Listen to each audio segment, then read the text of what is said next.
March is well underway. And boy, I would be remiss if I said this month wasn't a big one, especially astrologically. We started this month with Venus retrograde. Shortly before this month, Mars went direct. We have a full moon lunar eclipse coming up, and then shortly after, on the 20th, the equinox.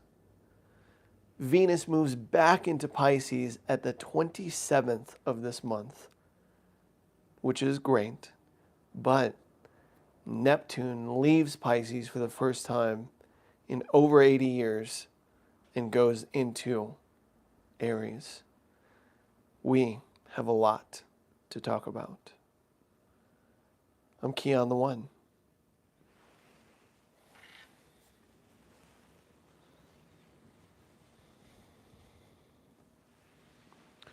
One with the sun. Today the sun shines at 13 degrees Pisces.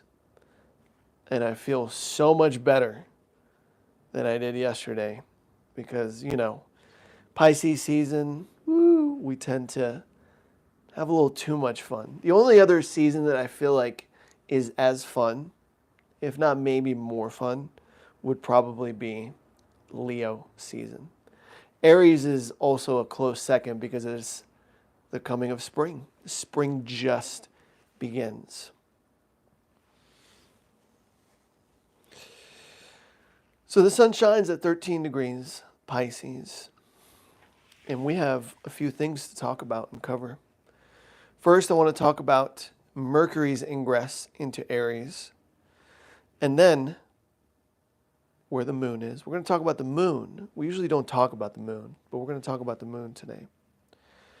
And then Venus retrograde, Mars direct, and some insights that I have. And then afterwards, we will talk to you, my lovely friends. See if you guys have any questions that I can help answer. So earlier this morning, Venus went into retrograde. And earlier on Saturday, this is what I actually meant to say. Earlier this morning, Mercury went into Aries.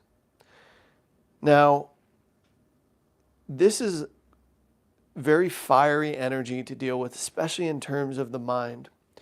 We must break down to Mercury first in order for us to understand the significance of Mercury going into the beginning of the Zodiac.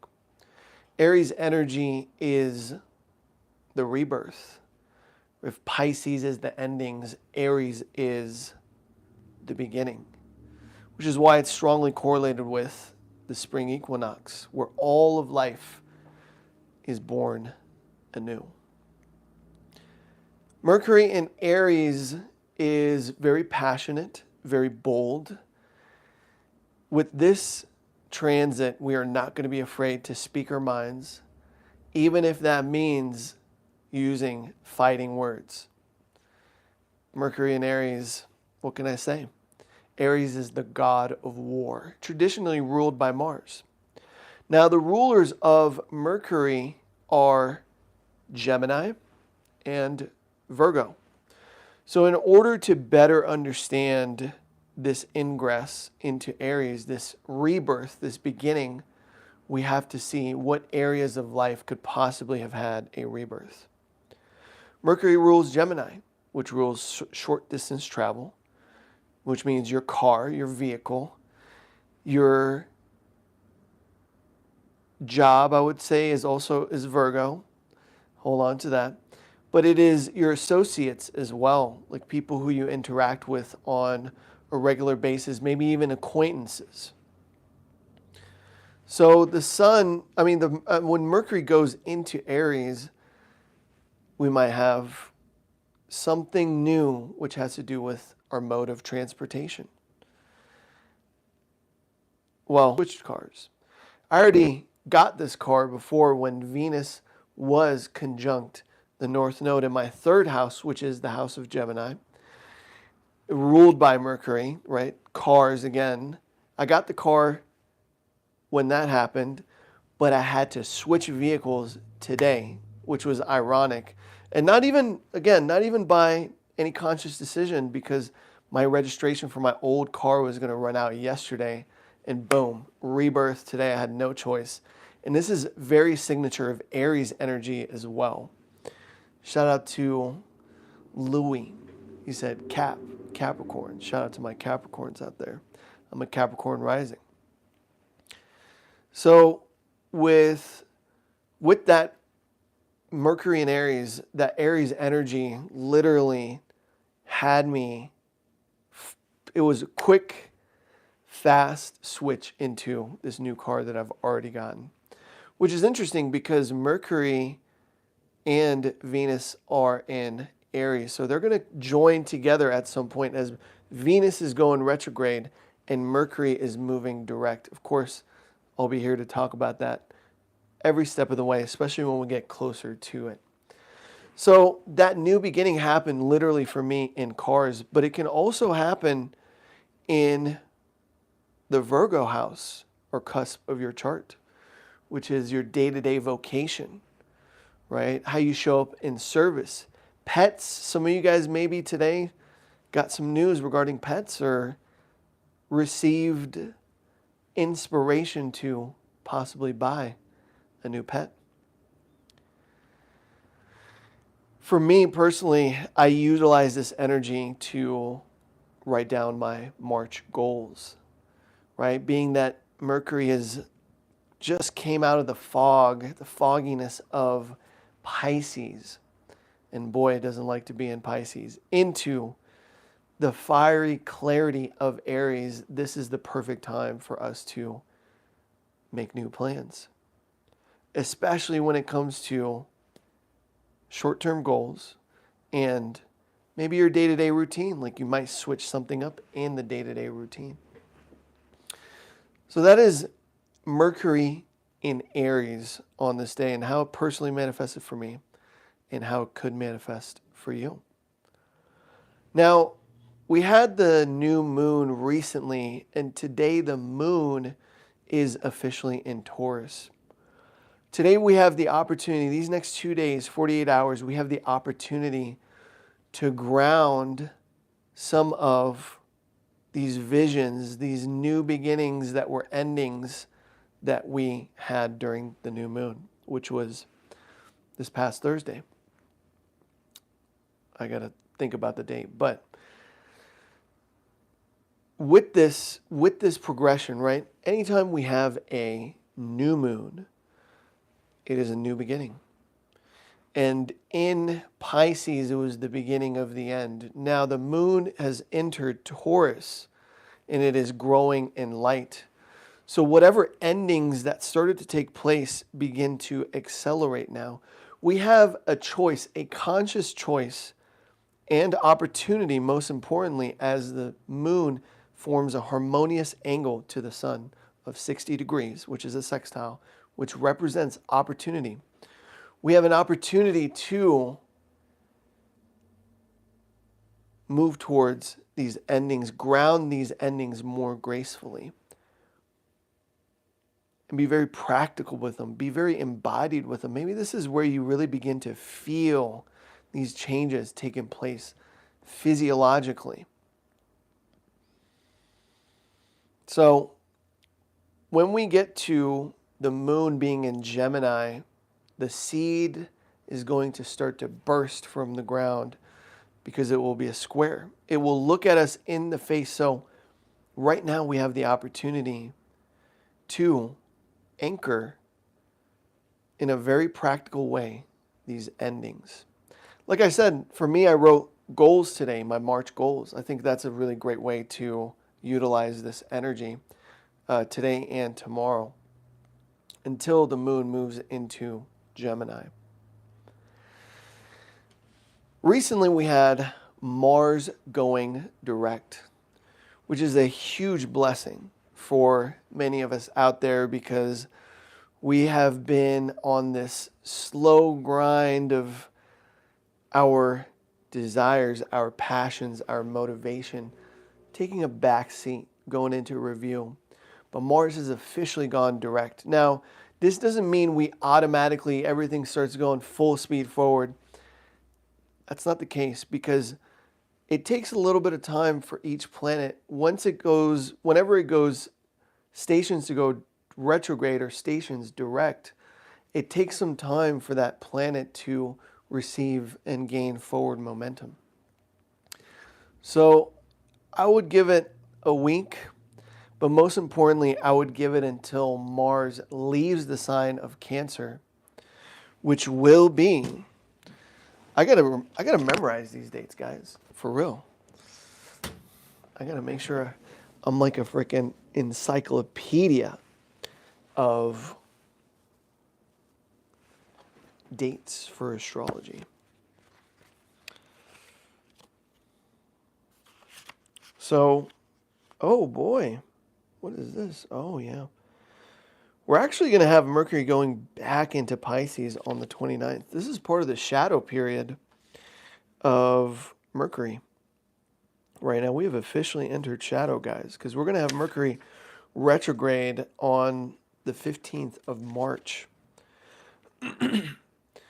So Mars is going to leave the sign of Cancer on the 17th of April. So we're going to see some real good forward movement by then. So just be patient until that goes about.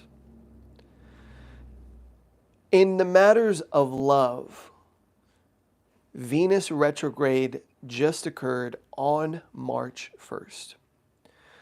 Being that it started this retrograde in Aries, I would expect there to be difficulties in the beginning of this retrograde when it comes to love, finances, and maybe even appearance.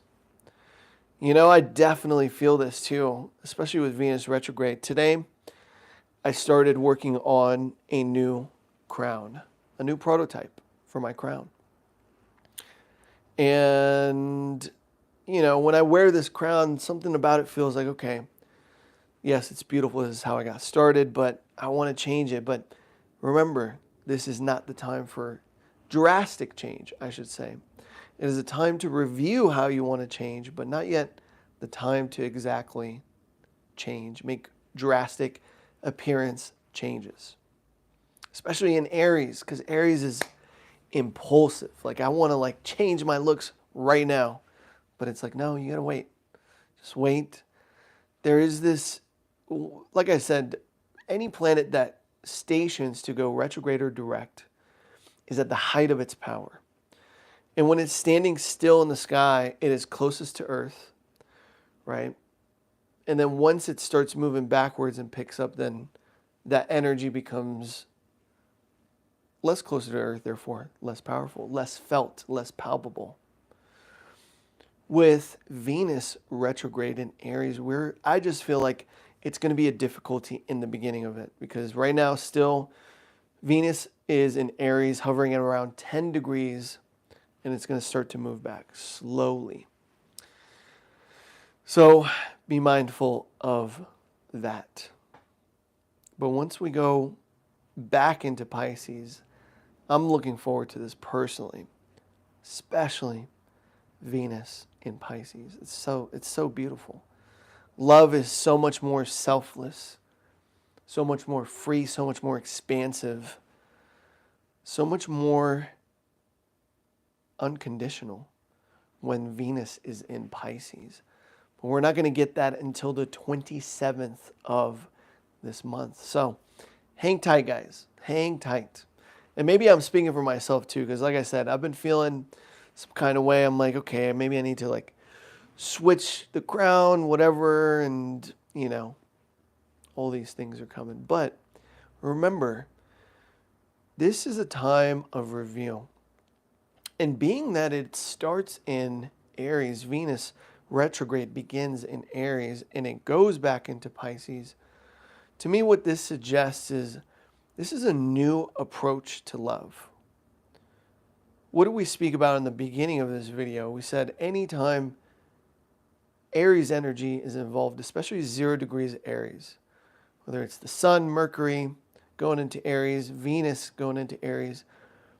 It is a beginning of some sort. So we're going to go back into Pisces. There's going to be these endings when it comes to how we used to love, especially when it conjuncts Neptune at 29 degrees, and then goes and conjuncts the North Node, which is going to not just bring those endings, which are going to be in accordance to divine will, Neptune being divinity, a representation of divinity, correlating with divinity. We're going to have Venus conjunct the North Node of destiny. So we're going to move forward in one way, shape, or form into something new, brand new territory when it comes to love. Whether it's new love, whether it's a new understanding of love, a new way to love, a new perspective of love. And then after the 12th, we're going to implement all these things that we gathered and move forward in full Venusian fashion.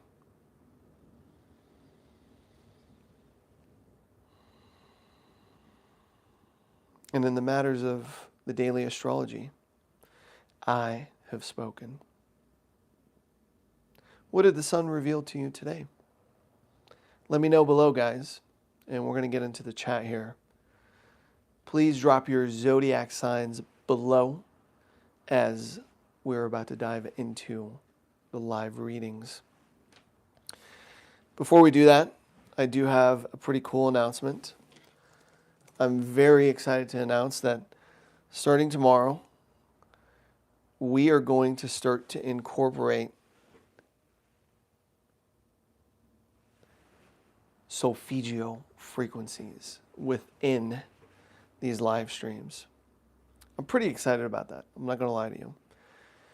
Wherein I'm going to bring my solfeggio frequencies, my solfeggio tuning forks, and we're going to start very ritualistically with frequency, healing frequencies. And I'm really excited about that.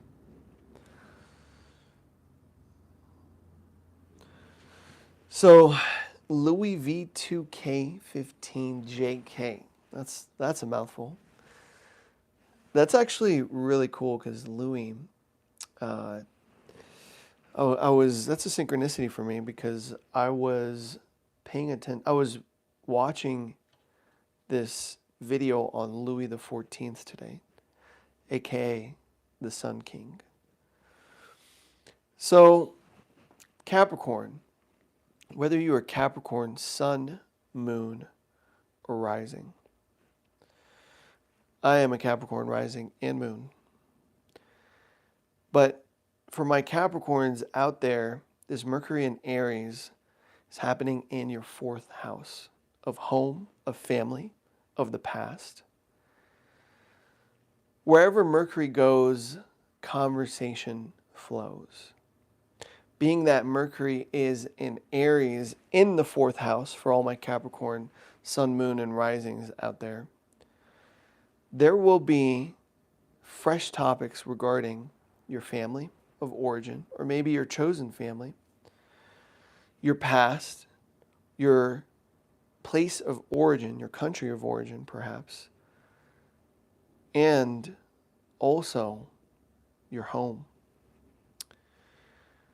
The home might receive some fresh ideas. Maybe you are looking into upgrades now. Be very particular because if you want to make some big beauty related renovations, just wait. Wait until the 12th of April, or at least until we're a little bit deeper into this Venus retrograde season. Of course, nothing too drastic. I don't want anything you might regret later, because when we create, or when we redo, when we change any part of our beauty, when we change any part of our looks, appearance, in a pretty drastic fashion, or something that is not normal, we will inevitably revisit it as we are in a time of revisitation with Venus in retrograde. So hold off. But and we are in Mercury retrograde shadow period right now. Mercury hasn't gone retrograde yet. It will go retrograde in the middle of the month on the 15th. But you might revisit these ideas. Be particularly present when it comes to these ideas that you may have. Take note of them, but don't necessarily put all your eggs in that basket because you might revisit it. The sun is transiting your third house, which, like I said, has to do with short distance traveling, vehicles, your acquaintances, your ideas, maybe courses that you might want to take, short courses. So being that this new moon started in your third house, literally might get a new car, just like I did, or you might switch cars. Siblings also as well, siblings, cousins. I think these are topics that you are beginning something all new in here and or becoming more aware of within this house. And Venus retrograde is happening in your fourth house of home. You might have a distant lover return to your life. So be mindful of that. Doesn't mean you have to get into anything right away. We got to be careful with Venus retrograde, okay? But, yeah. And Mars is now direct in your seventh house of relationships. So there might be this desire to continue moving forward or move forward within your relationships. Okay, but Venus just went retrograde. So, and it's just at the beginning of it. So again, remember what I said, difficulty in the beginning. But I really do feel like someone from the past may return. And you have to be mindful of that.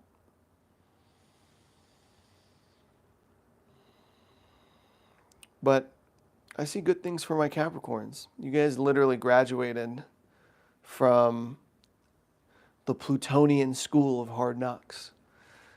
Pluto finally moved out of your sign, our sign, and now it is in Aquarius, wherein it's going to bring worldwide revolutions. Just wait until March 30th, where Neptune moves into Aries. Every 80 years, Neptune begins its cycle again in Aries. Again, Aries is beginnings. And this is going to be quite the beginning for the world, guys, because it's going to go down. It is going to go down. It has famously correlated with wars every 80 years in the United States. I believe the United States is a Sagittarius rising, which means in the fifth house. It is a fifth house transit. So literally, like, the fifth house is the house of the inner child, of children, of fun, passion, excitement. And being that it is in Aries, it's like whatever we feel, yeah.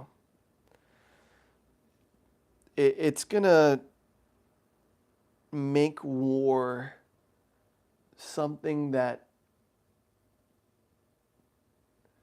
I would say the inner child of America will begin to fantasize about, which is going to lead to these revolutions.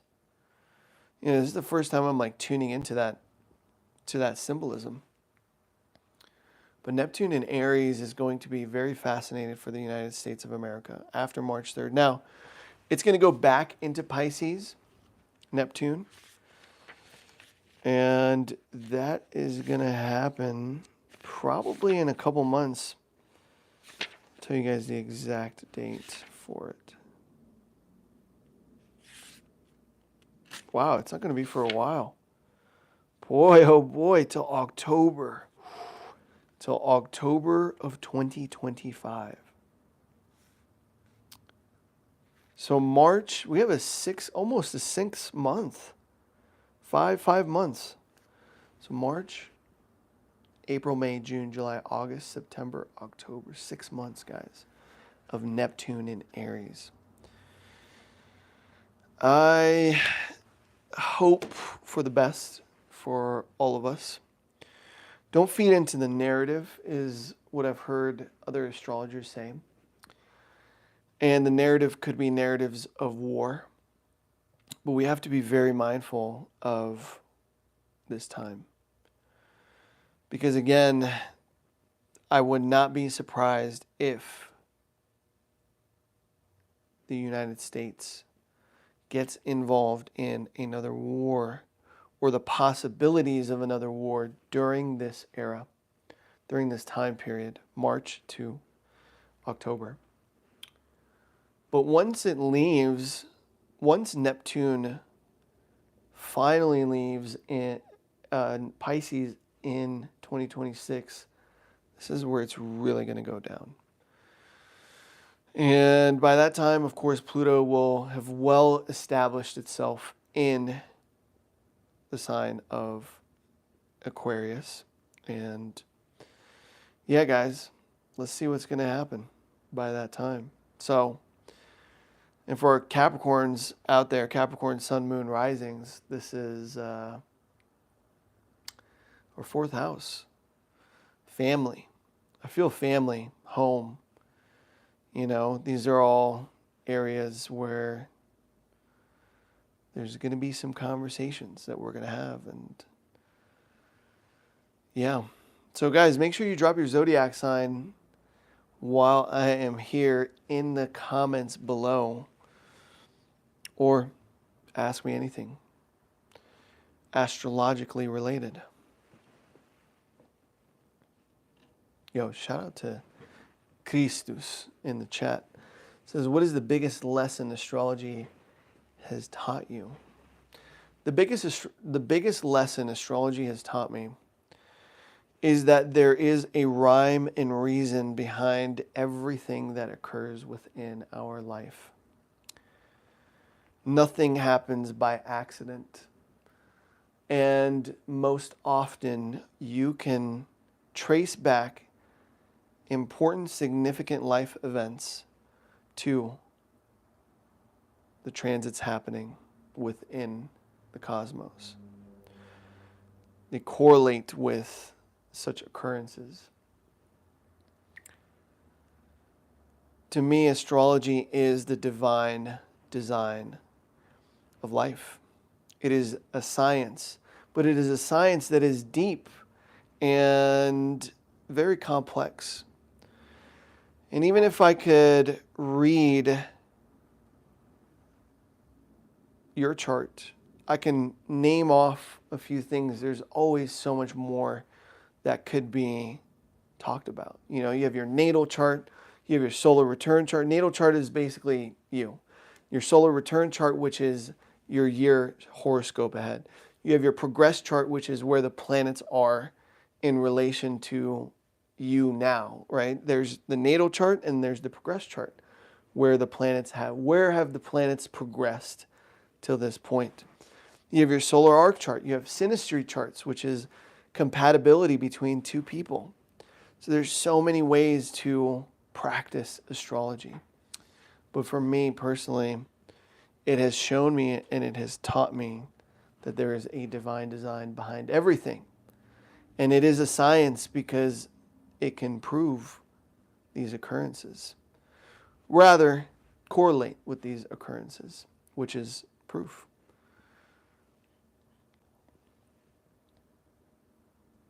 Just like today. Literally got a new car, Mercury and Aries. And it wasn't like, oh, you know, it was just like, boom, switch, boom, you're welcome type of vibe. Universe was like, there you go. This is what it is.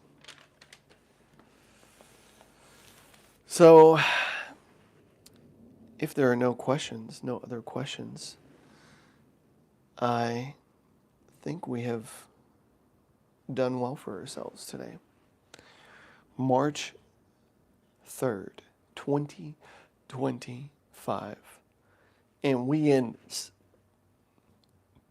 I don't want to cuss. Got to keep it kosher. Thank you guys for joining. May God bless you all. May you always be the light. And I hope you can join me tomorrow at 6 p.m. Pacific Standard Time in being one with the sun. Till next time, my friends, sending you guys infinite love and gratitude. Peace.